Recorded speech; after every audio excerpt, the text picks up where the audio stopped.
Morning students, आज हम करेंगे सरकार का दूसरा महत्वपूर्ण अंग कार्यपालिका के गुण और दोष। पहले हमने की व्यवस्थापिका। व्यवस्थापिका से आप क्या समझते हैं? व्यवस्थापिका के गुण, दोष, कार्य और क्या कारण है कि व्यवस्थापिका के महत्व में कमी होती जा रही है।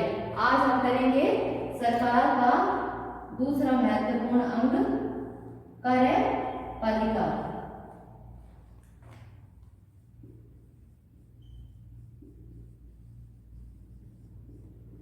कार्यपालिका का अर्थ, परिभाषा और कार्यपालिका के प्रकार हम और कार्य हम कर चुके हैं।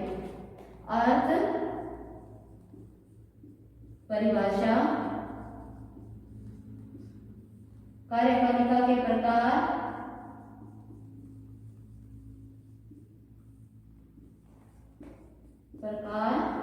और कार्यपालिका के कार्य।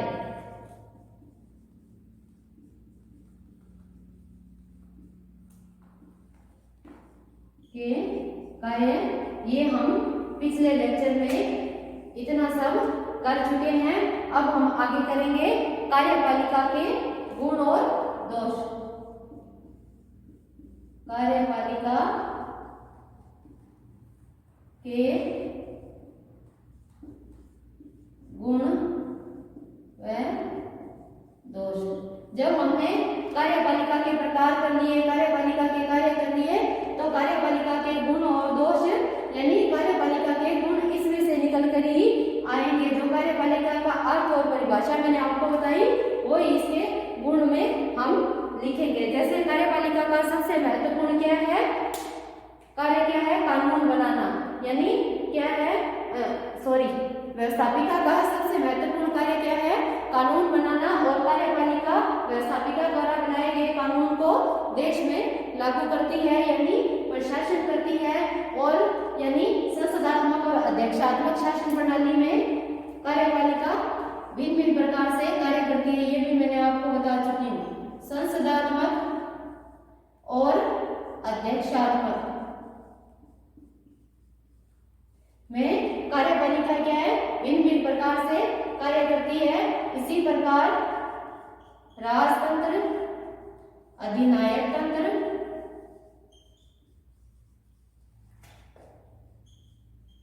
और लोकतंत्र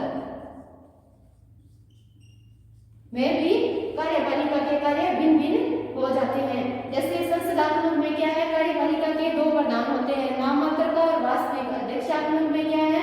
जैसे राष्ट्रपति और प्रधानमंत्री। अध्यक्षात्मक में क्या है? यानी इसका उदाहरण हम देंगे अमेरिका, और संसदात्मक का उदाहरण देंगे भारत और ब्रिटेन। और अध्यक्षात्मक में क्या है? राष्ट्रपति ही नाममात्र का और वास्तविक शासक होता है। फिर आ जाओ राजतंत्र और अधिनायक तंत्र और लोकतंत्र में कार्यपालिका किस प्रकार कार्य करती है। जैसे कि हम देखते हैं कि राजतंत्र में क्या है? एक व्यक्ति यानी राजा का शासन होता है, तो इसमें कार्यपालिका के कार्य कुछ विशेष नहीं होते। अधिनायक तंत्र में क्या होता है? एक व्यक्ति या कुछ व्यक्तियों का समूह शासन करता है, तो इसमें कार्यपालिका के कार्यों में कुछ बढ़ोतरी हो जाती है या एक समूह विशेष की इच्छा पर ही सरकार के कार्य डिपेंड करते हैं। उसके बाद हम आएंगे शासन प्रणाली का तीसरा रूप, लोकतंत्र। लोकतंत्र में क्या है? कार्यपालिका अधिक स्वतंत्र रूप से कार्य कर सकती है, क्योंकि लोकतंत्र में जनता का शासन होता है। जनता के प्रतिनिधि, चुने हुए प्रतिनिधि की क्या है? प्रशासन में भाग लेते हैं और वे जनता की आवश्यकताओं, इच्छाओं, समस्याओं को देखते हुए ही यानी प्रशासनिक नीति लागू करेंगे और देश में समस्त प्रशासन लागू करेंगे। अब हम आगे करेंगे कार्यपालिका के गुण।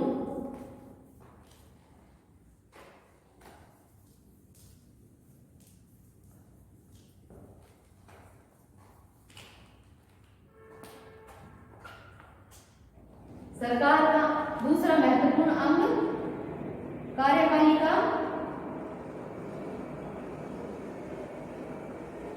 आज हम करेंगे कार्यपालिका के गुण। सबसे पहला कार्यपालिका का गुण यह है कि कार्य कुशलता। कर्तव्य कर्तव्य परायणता, यानी कार्यपालिका का सबसे महत्वपूर्ण कार्य क्या होता है? देश में प्रशासन लागू करना, और प्रशासनिक अधिकारियों का यह दायित्व बनता है कि वह अपने कार्य को क्या है, पूर्ण निष्ठा और लगन से क्या है, अपना कार्य कर्तव्य निष्ठ होकर करें। निष्ठा व लगन से क्या है, अपना कार्य करें सभी प्रशासनिक अधिकारी। यानी क्या है, प्रत्येक, इसमें हम कहेंगे व्यवहार के अंतर्गत, यानी सिद्धांत और व्यवहार। मैंने आपको पहले ही बताया कि सिद्धांत और व्यवहार क्या चीज है, यानी सिद्धांततः हमारे देश में सारी शक्तियां राष्ट्रपति को प्राप्त है, लेकिन वास्तव में सारी शक्तियों का प्रयोग कौन करता है? प्रधानमंत्री और उसका मंत्रिमंडल। इसे सिद्धांत या व्यवहार कह लो, या सैद्धांतिक या व्यवहारिक कह लो, एक ही बात है, नाम मात्र की या वास्तविक कह लो। तो व्यवहार के अंतर्गत कार्यपालिका के कार्य बहुत अधिक व्यापक है। यानी क्या है, कार्यपालिका के कार्य यानी समस्त देश का प्रशासन कौन चलाती है? कार्यपालिका। तो क्या है, लोकतंत्र। जैसे मैंने आपको पहले बताया, राजतंत्र अधिनायक तंत्र की तुलना में लोकतंत्र में क्या है, कार्यपालिका के कार्यों में बहुत अधिक बढ़ोतरी हो जाती है। जैसे हम कहें, यानी पहले क्या था, लोकतंत्र में क्या था, यानी आंतरिक शांति और व्यवस्था बनाए रखना और बाह्य आक्रमण से देश की रक्षा करना राज्य का उत्तरदायित्व था। लेकिन वर्तमान में लोकतंत्र ने लोक कल्याणकारी राज्य,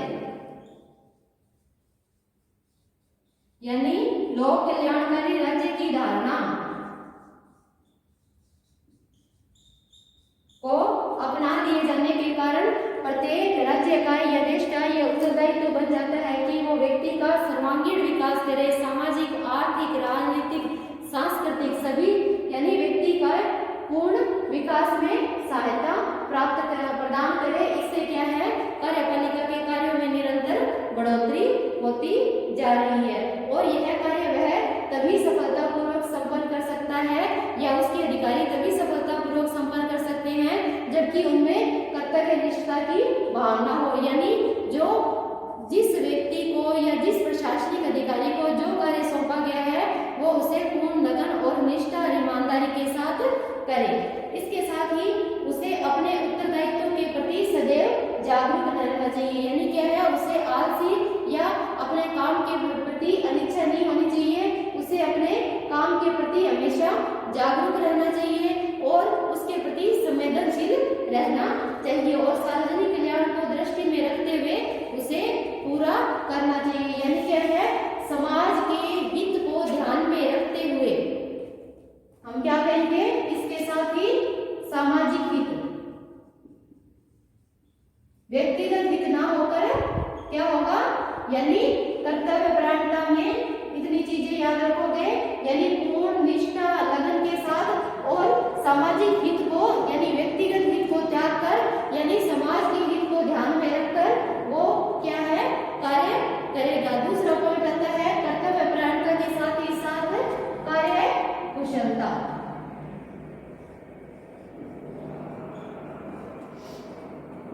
यानी कार्य कुशलता में हम क्या कहेंगे कि व्यक्ति को जो काम सौंपा गया है उस कार्य में वो क्या होना चाहिए, दक्ष होना चाहिए, कार्य कुशल होना चाहिए। उसे यानी उस कार्य को पूरा योजनाबद्ध तरीके से करने की तकनीक हासिल होनी चाहिए। जैसे कार्यपालिका का कार्य ढीला डालना या देर करने की प्रवृत्ति वाला नहीं होना चाहिए। यानी क्या है, हम इसमें क्या महत्व देंगे, यानी कार्यपालिका का कार्य क्या नहीं होना चाहिए, ढीला डालना और देर करने की प्रवृत्ति, यानी अनावश्यक रुकावट बाधा डालने की प्रवृत्ति नहीं होनी चाहिए।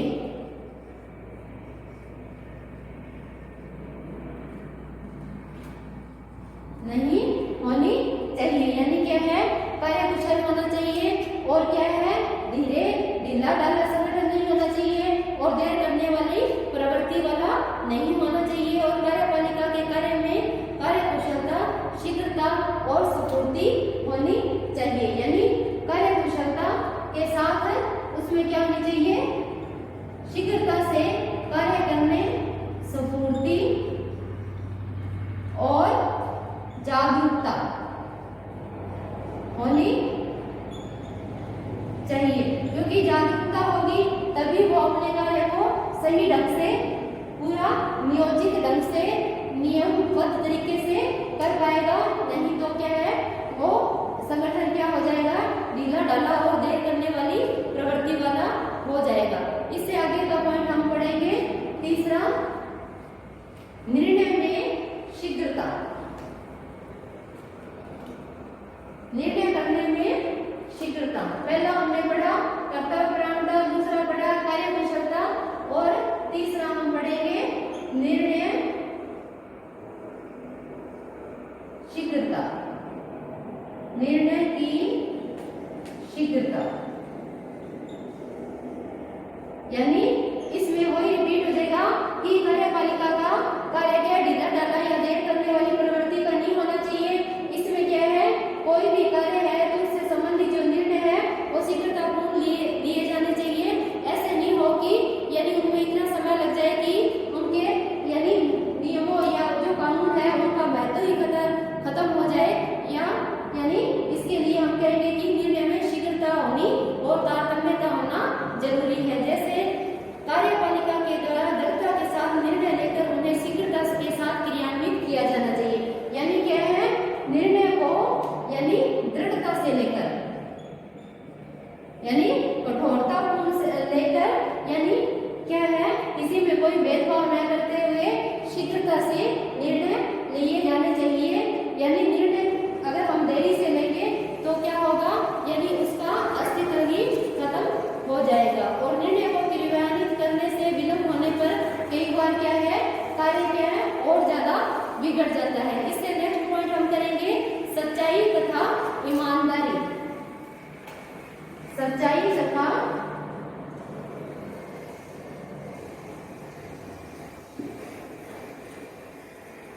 ईमानदारी,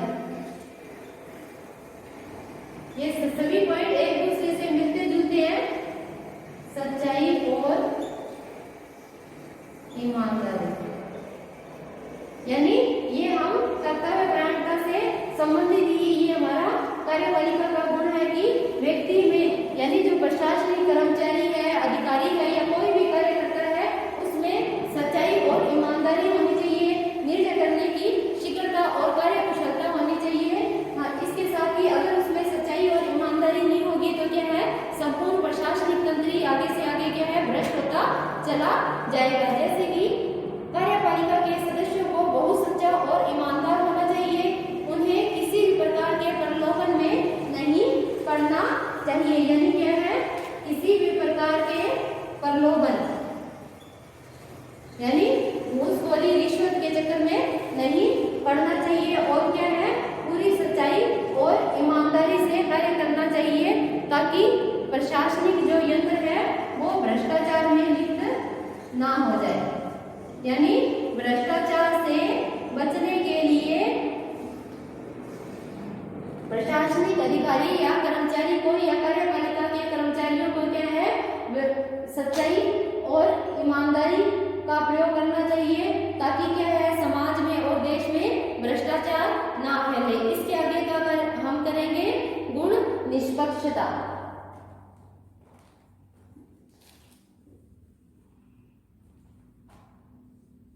निष्पक्षता, ट्रांसपेरेंसी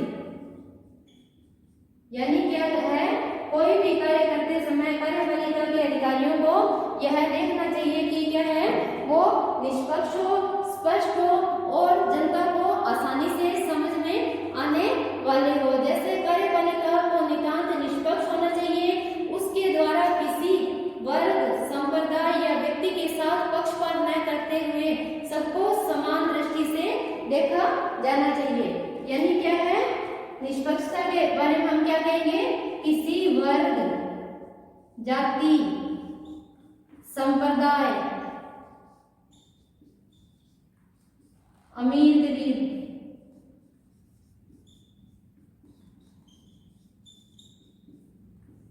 के आधार पर नहीं, वरन क्या है, यानी सबको समान समझते हुए निष्पक्षता से और पूरी ईमानदारी से कार्य करता रहना चाहिए, ताकि क्या है, इससे क्या है, सबको समान दृष्टि से देखा जाना चाहिए।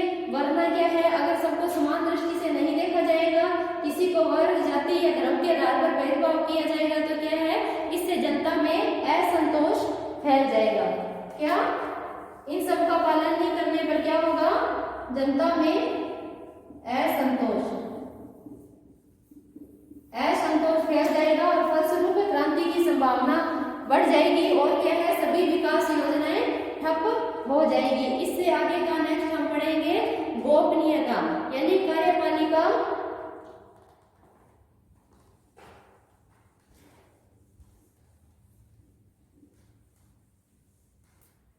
अगला गुण है हमारा छठा गोपनीयता।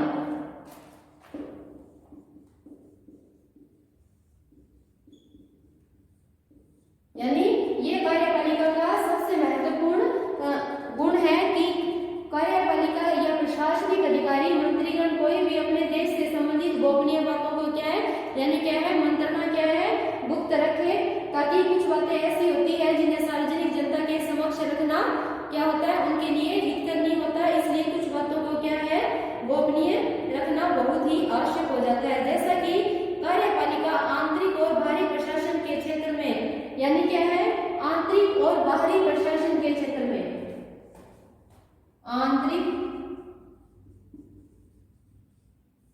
और बाहरी प्रशासन,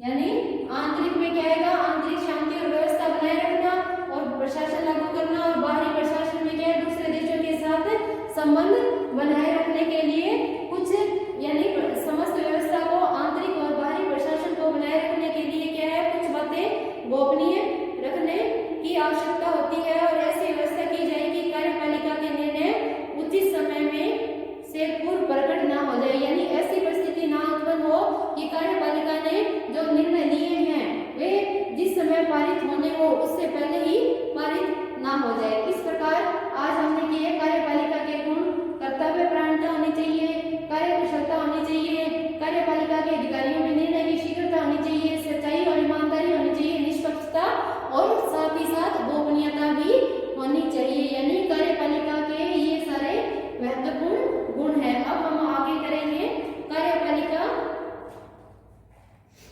के कौन कौन से दोष है या कार्यपालिका की शक्तियों में वृद्धि होने के क्या क्या कारण है।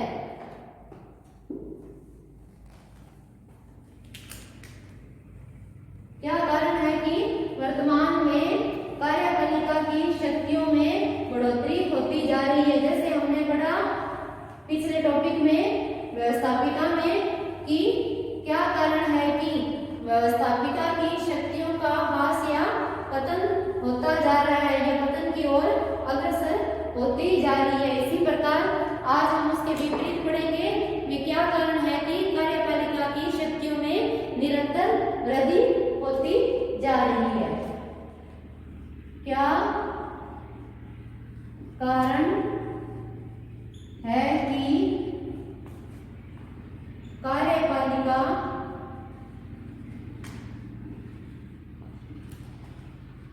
की शक्तियों में निरंतर बढ़ोतरी होती जा रही है।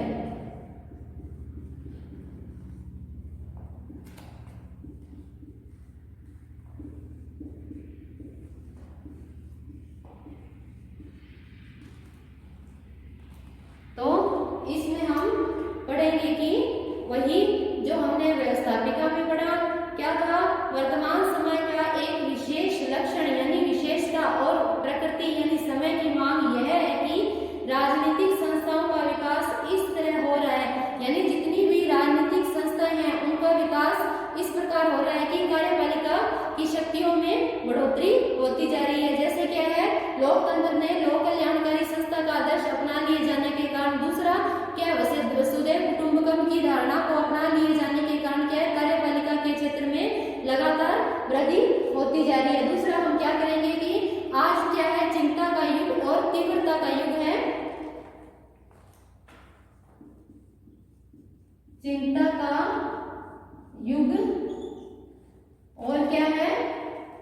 तीव्रता का युग,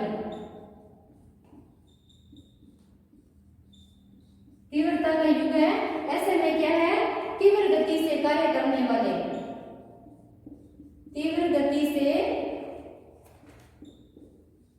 कार्य करने वाले संगठनात्मक यंत्र की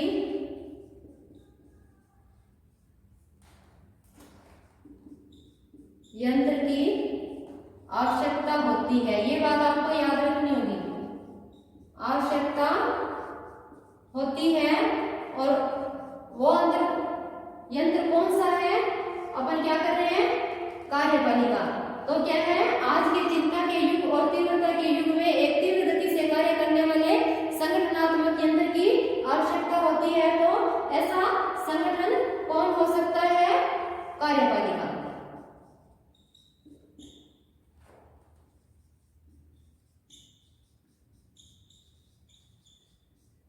तो ऐसे में भी क्या है, कार्यपालिका के कार्य में और शक्तियों में क्या है, निरंतर बढ़ोतरी होती जा रही है। और व्यवस्थापिका अपने विशाल और सर्वप्रतिनिधित्व स्वरूप नियमों से बंधी होने के कारण, धीमी कार्य प्रणाली के कारण तीव्र गति से कार्य करने वाली संस्था यानी क्या है, दूसरा क्या है, हम इसकी तुलना व्यवस्थापिका से करेंगे। व्यवस्थापिका क्या है, अपने बड़े संगठन और आकार के कारण क्या है, तीव्र गति से कार्य करने में सक्षम नहीं हो पा रही है। तो ऐसे में क्या है, ऐसे में भी कार्यपालिका के कार्यों में यानी शक्तियों में बढ़ोतरी होती जा रही है। इसके साथ ही हम पढ़ेंगे कि क्या कारण है कि कार्यपालिका की शक्ति में बढ़ोतरी होती जा रही है। सबसे पहला है जन कल्याणकारी राज्य की धारणा।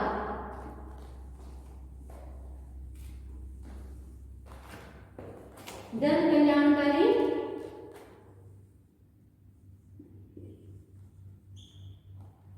कल्याणकारी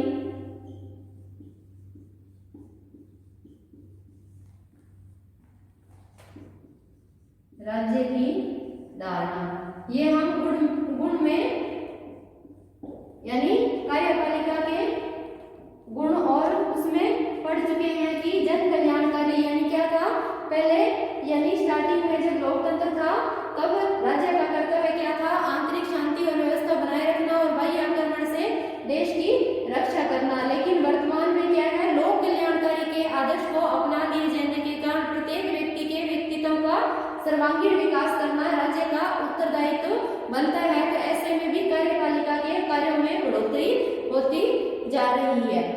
और दूसरा है दलीय पद्धति। दलीय पद्धति के कारण भी दलीय पद्धति यानी क्या है, भारत में यानी मेन दो ही दल है, बीजेपी और कांग्रेस, यानी एक सत्ता में रहता है और दूसरा क्या है, विरोध में, यानी उसकी आलोचना या उसको अपने कर्तव्यों को याद करवाने के लिए यानी कम से कम दो दल अवश्य ही होने चाहिए। बाकी छुटपुट दल है जिनका कोई पृथक से अस्तित्व नहीं है।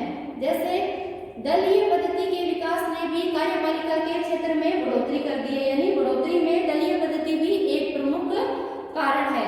यानी संसदात्मक लोकतंत्र में, यानी मैंने आपको पहले ही बताया संसदात्मक प्रणाली, क्योंकि ये वर्ड बारी बारी आएंगे, संसदात्मक, अध्यक्षात्मक, राजतंत्र, अधिनायक तंत्र और लोकतंत्र। ये पिछले लेक्चर में मैं आपको सब कुछ बता चुकी हूँ और आज भी मैंने आपको संसदात्मक, अध्यक्षात्मक, राजतंत्र, अधिनायक तंत्र और लोकतंत्र में बता दिया है।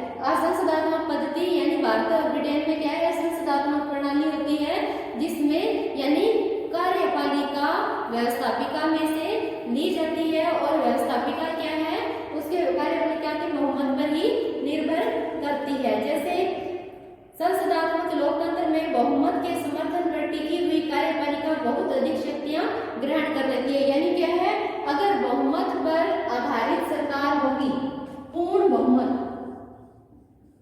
पूर्ण बहुमत यानी पूर्ण बहुमत, जैसे अब वर्तमान में मोदी जी की सरकार है, माननीय मोदी जी की सरकार है, यानी पूर्ण बहुमत से प्राप्त जो सरकार होगी तो उसके कार्यों में बहुत अधिक बढ़ोतरी हो जाती है, क्योंकि वो अपने विवेक का पूर्ण रूप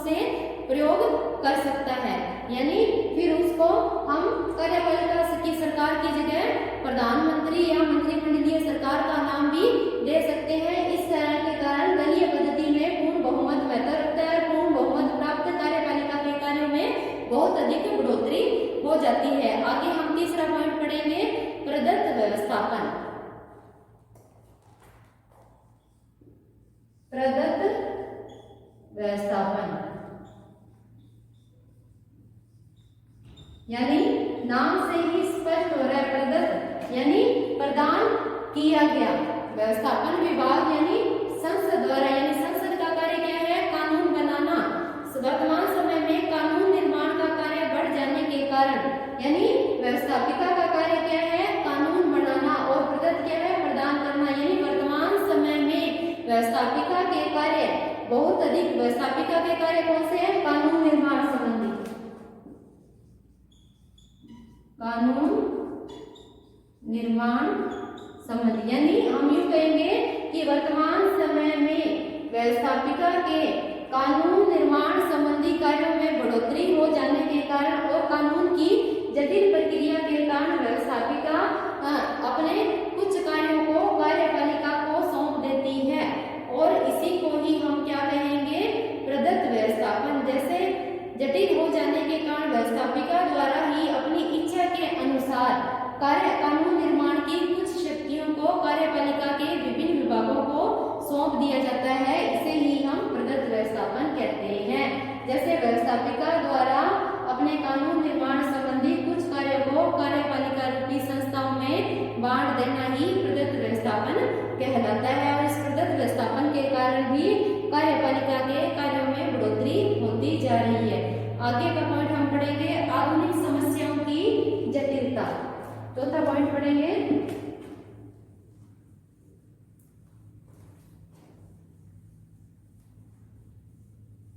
आधुनिक समस्याओं की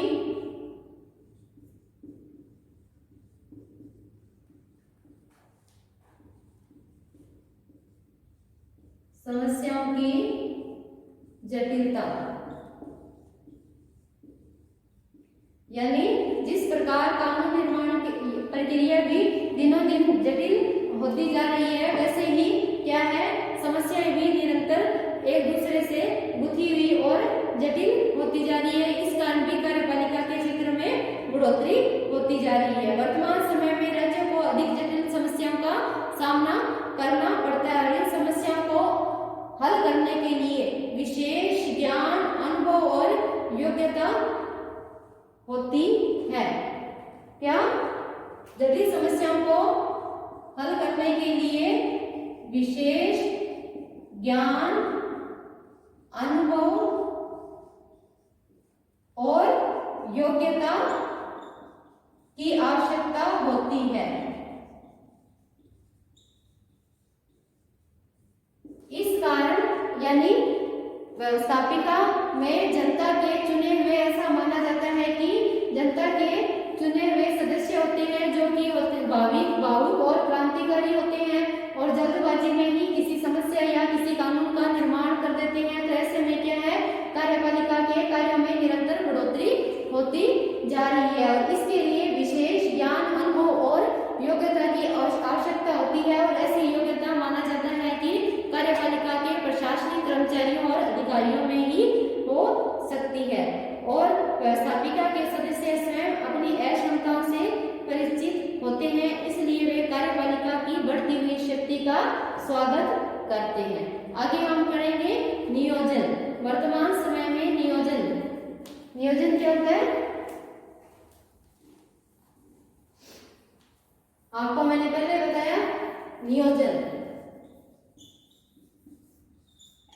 वर्तमान समय में इस शब्द का बहुत अधिक प्रयोग किया जाने लगा है कि वर्तमान में क्या है, कोई भी कार्य करने से पूर्व सुनियोजित, सुव्यवस्थित और नियंत्रित योजना का निर्माण कर लिया जाता है जिससे प्रत्येक कार्य करने में बाधा उत्पन्न न हो।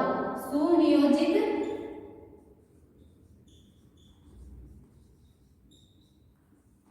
व क्रमबद्ध व व्यवस्थित अध्ययन और क्या है, विशेष योजना द्वारा किया गया कार्य क्या है, कार्यपालिका में ही या कार्यपालिका के कर्मचारी और प्रशासनिक अधिकारी ही कर सकते हैं और इस कारण भी कार्यपालिका के कार्यों में बढ़ोतरी होती जा रही है। जैसे वर्तमान समय में अधिकांश प्रगतिशील देशों यानी विकासशील देशों द्वारा आर्थिक विकास के लिए नियोजन प्लानिंग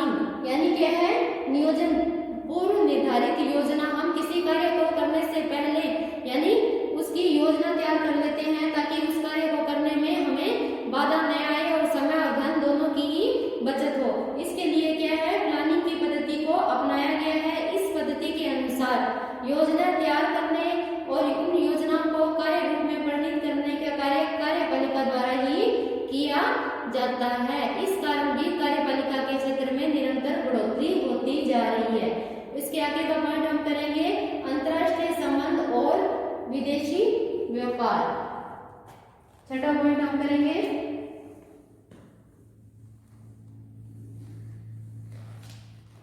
अंतर्राष्ट्रीय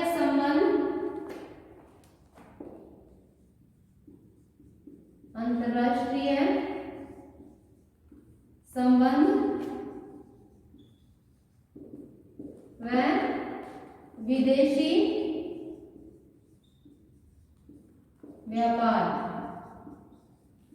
यानी क्या है, दूसरे देशों के साथ संबंध, जैसा कि मैंने पहले बताया वसुधैव कुटुंबकम संपूर्ण विश्व ही मेरा परिवार है। दूसरा उदारीकरण की नीतियां, यानी क्या है, विदेशी कंपनियां भारत स्थापित हो रही है, भारत का माल भी विदेशों में जा रहा है, तो दूसरे देशों के साथ संबंध निर्धारित करना, वार्ताएं, संधियां, समझौते आदि को व्यवस्थित करने के लिए क्या है, कार्यपालिका ही महत्वपूर्ण यंत्र हो सकता है। जैसे कि अंतर्राष्ट्रीय संबंध और विदेशी प्रशासन का संचालन बहुत अधिक महत्वपूर्ण कार्य है, यानी विदेशों में राजदूतों की नियुक्ति भी यही करता है। इसका संचालन कार्यपालिका के द्वारा ही किया जा सकता है। कार्यपालिका को सरकार के अन्य अंगों पर कुछ अधिक शक्ति प्राप्त हो जाती है। अब आगे मंत्री परिषद द्वारा व्यवस्थापिका के विघटन की स्थिति।